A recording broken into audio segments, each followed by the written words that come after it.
Em nome do Pai, do Filho e do Espírito Santo. Amém. Paz e bem a você que acompanha mais uma vez nosso programa Boa Noite, meu Pai. Estamos agora em janeiro, buscando sempre essa vivência em Deus desse ano novo. E claro, já passaram-se algumas semanas e com certeza você já fez alguns planos para pedir a bênção de Deus. Pedir um caminho, pedir a Ele uma nova jornada, iniciando sempre, claro, confiante nele. E sem dúvida alguma, é isso que Ele quer para todos nós. Irmãos e irmãs, eu já peço que vocês divulguem o nosso programa Boa Noite, meu Pai.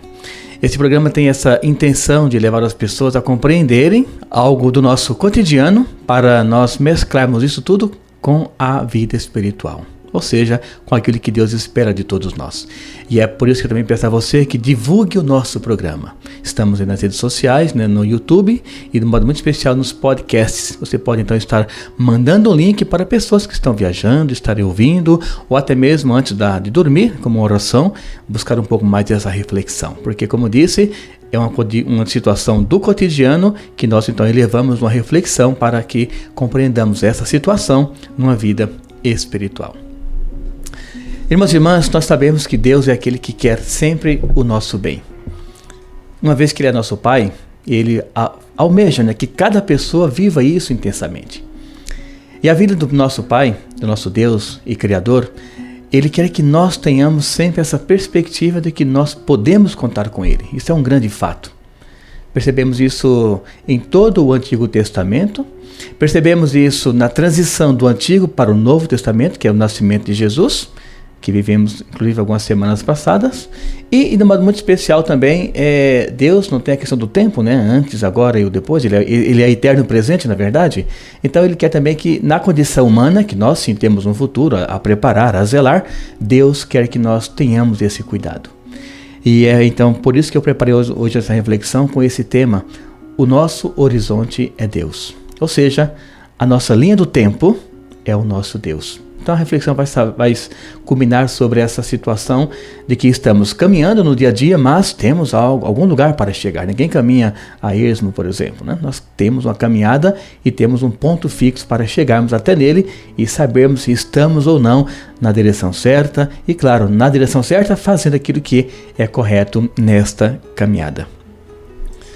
Mas para que isso tenha credibilidade, um conceito é muito importante, que é o quê? Conhecer Deus.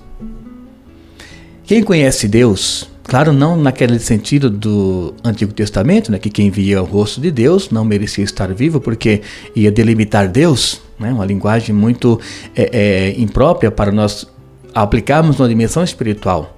Mas quando nós falamos de conhecermos Deus, qual é o intuito maior? É nós indo no dia a dia, nós nos voltando no nosso dia a dia a fazermos práticas que condizem com o que Ele deixou escrito na Bíblia, através, claro, dos hagiógrafos, homens que Deus confiou para que pudessem então escrever a Bíblia como nós a temos hoje. Então, conhecer a Deus é o quê? É nós buscarmos uma integração humana, ou seja, nosso dia a dia, mas buscarmos isso numa compreensão espiritual, ou seja, jogarmos essa vida corriqueira nossa, mas almejando o quê? Algo maior, algo que está para acontecer em nossas vidas. Então, quando eu falo, por exemplo, conhecermos Deus, leitura da palavra dele, um ótimo canal para conhecermos o amor dele. Ah, padre, mas é difícil compreender o Antigo Testamento? Sim, mas nós temos uma chave para compreendermos o Antigo Testamento. O homem ainda não conhecia o amor de Deus através do seu Filho. Esta é a grande chave para compreendermos o Antigo Testamento. Por isso, então, reis muito bravos que mandavam matar, Deus muitas vezes apresentado como um Deus sem nenhum pico de amor, nenhum pouquinho de amor, por exemplo, nas suas ações, porque o homem não conhecia o amor de Deus. E Deus mostrou esse grande amor enviando o seu Filho único, primogênito inclusive, ou seja, o primeiro e o único, para que toda a humanidade, através da sua morte humana, recebesse o privilégio da ressurreição, ou seja, da morada eterna. Então começa por aí para conhecermos Deus. No Novo Testamento, então, como conhecermos Deus? Aí sim, Deus enviou seu Filho exatamente para que ele pudesse nos mostrar uma nova dimensão do que é o rosto humano de Deus. Se antes nós tínhamos apenas as tábuas das leis que Moisés apresentou para nós, hoje, agora, então, no Novo Testamento, nós temos o quê? O que Deus nos manda, nos conduz através das bem-aventuranças. Mateus capítulo 5, no seu primeiro versículo, começa esta nova maneira de Deus dizer: é assim que eu amo o meu povo. E ali então começa toda uma tradução do que Jesus é para nós. Como ele mesmo disse, eu não vim tirar o que você já tem de lei, eu vim o quê? Dar sentido à lei. Eu vim colocar um pouco de amor nesta lei. Eu vim pôr um pouco de sentido nesta lei. Que inclusive a grande lei que ele, não vou dizer que ele passou por cima, não é isso, até porque ele fez isso sempre com muita intenção de fazer mesmo, para mostrar algo, que foi, por exemplo, fazer milagres no dia de sábado, o que era extremamente proibido. Mas ele vem e faz exatamente para dizer o quê? A lei, ela está abaixo do homem. O amor está acima. O amor é tudo. Então, irmãos e irmãs, é nesse contexto que quando eu falo conhecer Deus, para nós queremos uma caminhada com Ele. Quem conhece, claro, quer estar presente. Quem conhece sabe se pode ou não dar o próximo passo com aquela pessoa. No matrimônio é assim. O casal que se conhece, claro que ninguém conhece 100%, isso é impossível. Na condição humana, ninguém conhece o outro 100%. Por mais que tenha aí 70 anos de casados, não se conhecem mutuamente 100%. É isto? Mas quando eu falo de querer caminhar com essa pessoa, é porque já tem um bom legado de caminhada humana juntos. Então, conhecer. Quem conhece tem desejo de caminhar juntos porque eles almejam a mesma direção. Esse é o grande segredo de um matrimônio durar, inclusive. É quando os dois querem a mesma direção, os mesmos propósitos. Então vão vencendo os desafios que vão aparecendo no dia a dia. E a partir daí, então, cada um olha para a mesma direção e cada um diz o quê? Nós chegaremos lá. Por mais que tenham dificuldades no caminho, mas o amor tudo supera, tudo vence. A Bíblia é clara quando coloca esses conceitos para nós. Depois, a confiança. Então, conhecer, caminhar juntos, e quem faz isso? Confia plenamente um no outro. E Deus é assim para nós. Se nós confiamos nele, com certeza, essa caminhada ela vai ser sempre com alegria. Vai ser sempre com ar de vencer as situações de conflito, porque Deus é assim. Ele mesmo falou: eu sou o caminho, a verdade e a vida. Ninguém vai ao Pai, ou seja, a morada eterna, se não for por mim. Se eu não for essa porta aberta para que as ovelhas entrem por elas. Inclusive em João, ele deixa bem claro que o assaltante ele não entra pela porta. Ele entra pelos fundos, ele entra por outra brecha, mas ele não entra pela porta. Ou seja, o mal se desvia de Deus. O mal não quer saber da gratuidade de Deus para com o ser humano. Então essa é a proposta. Conhecermos, caminharmos juntos, depois confiarmos nele, porque somente ele é o caminho que nos leva para a vida eterna. Então, irmãos e irmãs, nesse conceito de aprender sobre Deus, primeiro que conhecê-lo, caminhar com ele, confiar nele. Com esses conceitos em dia, com certeza nasce para nós uma pergunta, que é isto: o que eu aprendi de Deus? Ou seja, alguém que caminha com Deus, alguém que confia em Deus, alguém que quer conhecer Deus, com certeza faz essa pergunta no seu dia a dia, na sua oração pessoal. Isso porque quando eu aplico esse pensamento para um matrimônio, por exemplo, nós percebemos que um casal, por exemplo, de 10 anos de casados, caminharam juntos já 10 anos, somente de casado, fora o tempo do namoro. Esse casal pode muito bem fazer essa pausa e um perguntar para o outro: o que eu aprendi de você? E aí sim, cada um vai poder dizer aquilo que aprendeu ou aquilo que ainda está um pouco obscuro na caminhada, porque ninguém conhece o outro 100%. Isso é um grande fato. Alguém pode viver com o outro, por exemplo, 50, 60 anos de casados, mas nunca vai conhecer integralmente a outra pessoa. Isso é um dado humano. E ainda bem que é dessa forma. Que nós temos o que é a nossa interioridade.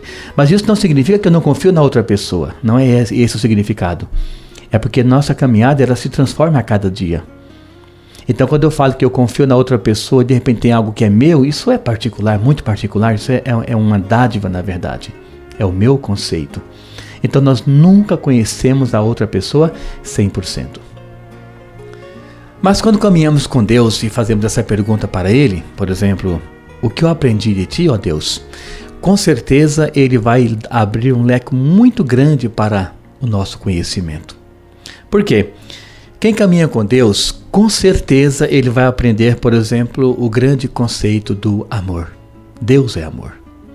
Esta é a grande suma que nós conhecemos sobre quem é Deus na humanidade, quem é Deus no universo. Deus é amor. Então tudo que ele faz, tudo que deriva de Deus é amor, é bom, é justo.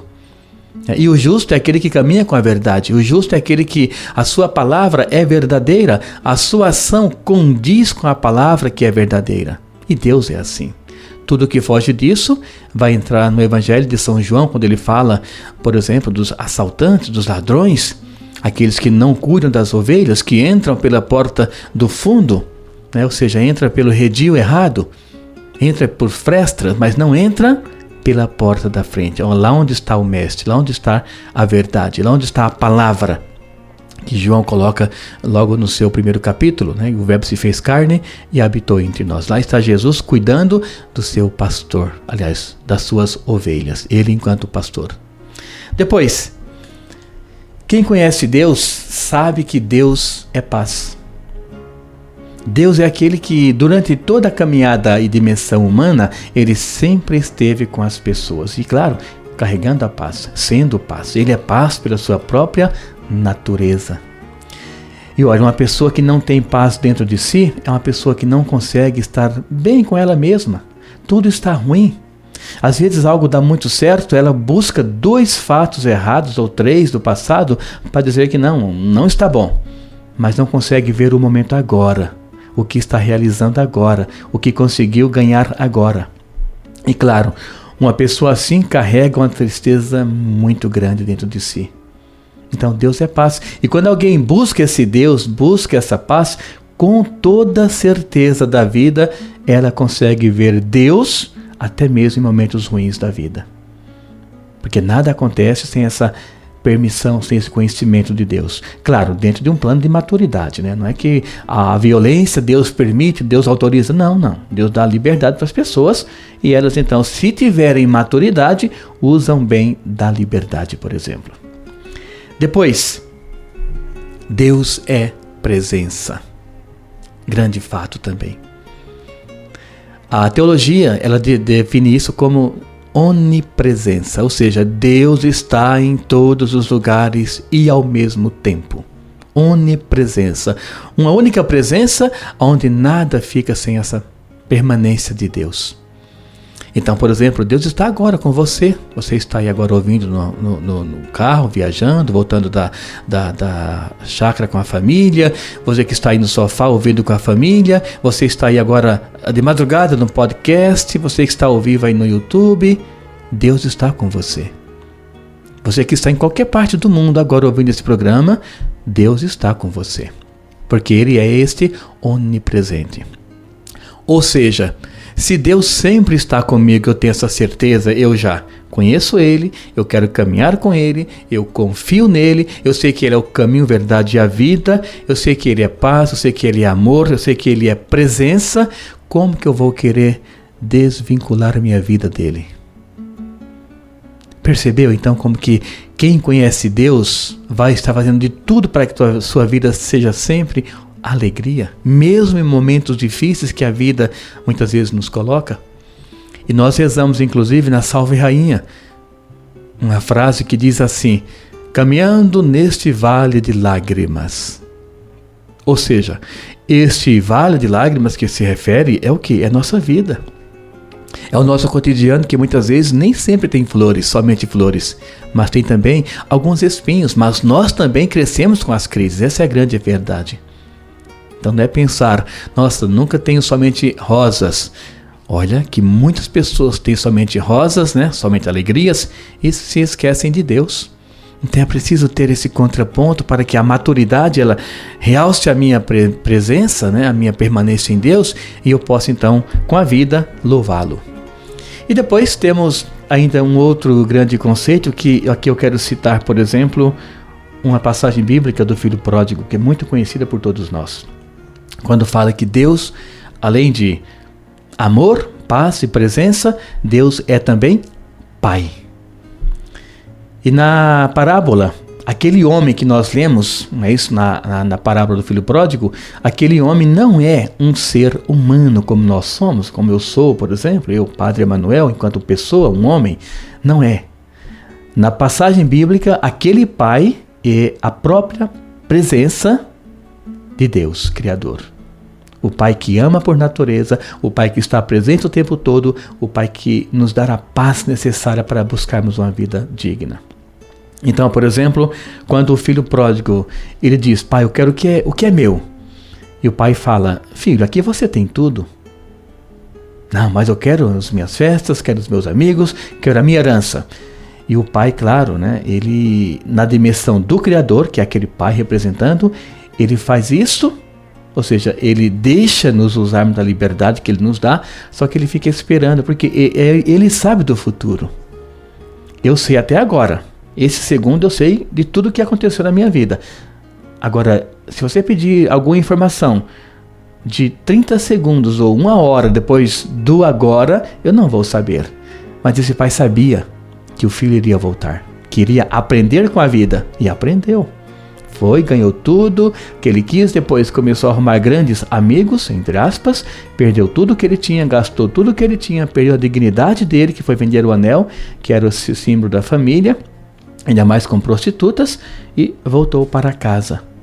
Voltou confiante que o pai o receberia. E o pai não quis saber o pecado, porque Deus ama o pecador, o seu filho. Deus não ama o pecado e não defende o pecado, mas Deus ama o pecador, é aquele que se perde, mas é aquele que quer voltar também. Então é nessa dimensão que nós vamos refletindo hoje sobre essa permanência de Deus em nossas vidas. Irmãos e irmãs, nesta caminhada que estamos refletindo sobre a permanência de Deus em nossa vida, um ponto muito importante também é nós sabermos que a nossa confiança, nossa caminhada com Deus nos coloca uma certa eficiência em nossa fé. Aqui eu coloquei o termo pessoa com mais confiança em Deus. É um grande fato também. Uma pessoa que caminha com Deus, uma pessoa que confia em Deus, uma pessoa que sabe onde está dando cada passo no seu dia a dia, essa pessoa com certeza tem muito mais confiança em Deus. E aqui eu quero lembrar a todos nós que um fato é muito importante compreendermos. Por exemplo, quando eu falo que sou católico, confio em Deus, estou com Ele todos os dias, mas isso não significa isenção de problemas, de conflitos. É importante compreendermos isso, irmãos e irmãs. Muitas vezes é o contrário, né? Quando nós estamos numa caminhada desregrada, nada com nada, aí nos convertemos, vamos à igreja, participamos das pastorais, enfim, uma vida muito alicerçada, né? Buscando a fé, muitas vezes o demônio nos atenta.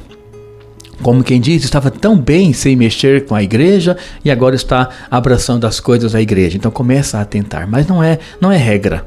É só para dizer que muitas vezes isso pode acontecer. Mas quando eu falo que viver com Cristo não significa isenção de problemas, é o quê? É eu saber que quando eu estou caminhando alegremente, fortemente com Cristo, eu posso sim ter situações difíceis. Doenças, financeiras, na própria área da fé, naquela dúvida, vou abraçar a causa, não vou abraçar a causa, eu vou à igreja, não vou, isso tudo pode acontecer. A diferença é o quê? É que nesses casos eu vou ter maior credibilidade para dizer para mim mesmo, não, eu vou abraçar esta causa, eu vou transpor essa dificuldade, eu vou passar por cima dela. Existe uma lição bonita do rio, que o rio ele faz esse conceito, né? Ele vai enchendo o lugar onde ele está, mas ele vai ultrapassar. Colocou um pouco de água onde tem aliás, né, 3, 4, 5 pedras ao redor. Esta água vai enchendo até transpor aquela barreira. Então quando eu falo estou caminhando com Deus, é esse o conceito. Podem vir dificuldades, mas eu vou o quê? Eu vou caminhando de tal forma que eu vou também transpor, né? Eu vou passar por cima dessas dificuldades que a vida coloca para todos nós. E aqui então eu trago um fato importante. O fato é este. Quando a pessoa está no hospital, por exemplo, com alguma doença, vamos colocar duas pessoas, né, com a mesma enfermidade. A pessoa do quarto A, ela recebe orações, recebe visitas, recebe a Eucaristia, recebe o sacramento, enfim, ela tem uma caminhada, ela tem um acompanhamento espiritual. A pessoa do quarto B, que tem a mesma doença, a mesma enfermidade do quarto A, de quem está no quarto A, aliás, não recebe nada de pessoas, visitas, orações, palavras boas. Cientificamente, esta pessoa do quarto A, que recebe tudo isso, se recupera muito mais fácil e mais rápido do que a pessoa do quarto B, que não recebe nada na dimensão espiritual. Então, para vermos o quê? A caminhada espiritual, ela interfere diretamente em nosso bem-estar emocional, primeiramente, é claro, né? Mas também físico. Doenças. Então, quando uma pessoa está buscando Deus, quando a pessoa está numa caminhada nova com Deus, ela vai sentir isso diretamente em sua vida. Então, não significa, como disse agora há pouco, eu não vou ter mais uma situação de doença, um conflito. Não, eu vou ter sim, mas eu vou ter capacidade de recuperar melhor, mais rápido, mais fácil. E vou também compreender que quem segue Cristo passou por muitas penúrias. Basta vermos a história, por exemplo, dos mártires. Mortos, derramando o seu sangue, simplesmente porque não negaram o nome de Cristo. Perderam tudo na condição humana. Mas quem é assim, essa pessoa sabe que o perder tudo é o grande lucro da vida, como diz São Paulo. Né? Perdeu tudo. Para mim, perder a vida é lucro, porque eu já vou para Cristo. E foi isso que ele buscou a vida toda.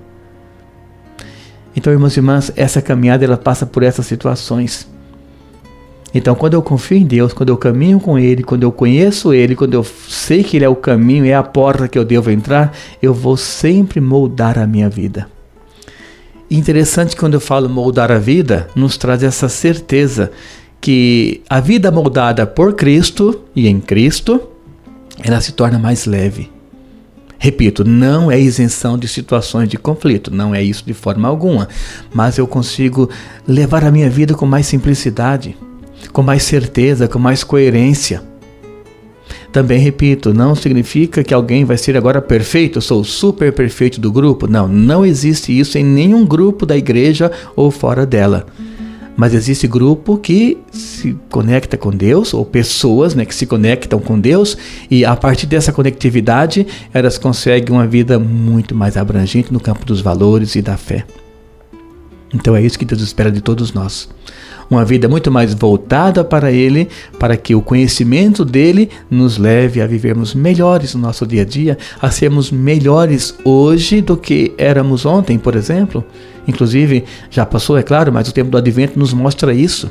Aquela catequese das velas, né? Cada vela mais clara do que a outra, significa que na primeira semana eu estou com o corpo pesado de pecados, mas na última semana eu consegui, nesse tempo das 4 semanas, limpar o meu corpo dos pecados, ou seja, refletir sobre os meus erros e ter uma vida melhor. Então, que Deus nos abençoe grandemente para vivermos intensamente mais esse ano. Já estamos agora aí chegando já no seu meio do mês de janeiro, mas com certeza Deus vai nos abençoar de tal forma que o ano inteiro a gente possa conseguir ter essa graça de buscarmos os seus valores para bem vivermos o nosso cotidiano. O Senhor esteja convosco. Ele está no meio de nós. Que mais uma vez desça sobre você, sua família, seu descanso de hoje, a bênção do Deus Todo-Poderoso, Pai, Filho e o Espírito Santo. Amém. Um grande abraço, fique com Deus e até o próximo domingo com as bênçãos do nosso Pai.